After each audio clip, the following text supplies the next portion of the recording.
ఎవడైతే నాకేంటి అని ఒక సినిమా చాలా పెద్ద హిట్, అండ్ ఆ రోజుల్లో బ్రహ్మాండమైన రిపీట్గా చూసిన సినిమా. ఎవడైతే నాకేంటి. అయితే ఆ సినిమా వల్ల మానసిక క్షోభ అనుభవించాడు వి సముద్ర. మానసిక క్షోభ అనిపించలేదు కానీ ప్రాబ్లమ్స్ ఫేస్ చేశాను. నేను మానసిక క్షోభ అనేది నా లైఫ్లో ఇంతవరకు ఫేస్ చేయాలి. చాలా పెద్ద ప్రాబ్లమే కదా ఫేస్. అది అలాంటి క్షోభ అనేది రాదు, ఫేస్ చేయను కూడా. ఎందుకంటే నేను భగవంతుడు నమ్ముతాను బాగా. ఏదైనా ప్రాబ్లం వస్తే చక్కగా నిద్రపోతాను. ఫస్ట్ నిద్ర పట్టుద్దా?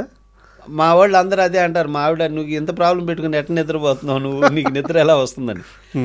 ఏమి పెట్టుకుని వదిలేస్తాను అంతే, అట్లా అనమాట. అందువల్ల నేను క్షోభకు గురైన సిచ్యువేషన్ నాకు ఏదీ లేదు. ఏం సార్ ఆ సినిమాకి వచ్చిన సమస్య? అయితే ఏంటంటే ఆ సినిమాకి ఏంటంటే సింహరాశి 2001 మధ్యలో రాజశేఖర్ నాతో సినిమాలు చేయాలని చెప్పేసి ఆ కథని ఈ కథని అన్నీ చెప్పి పంపించేవాడు.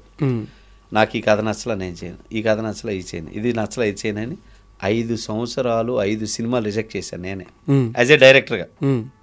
అవన్నీ నీకు హిట్ ఇచ్చాననే ఓవర్ కాన్ఫిడెన్స్ ఎక్కువైపోయింది, నువ్వు నాకంటే పెద్ద ఇదా, నేను ఇంత హీరో అంటుండేవాడు.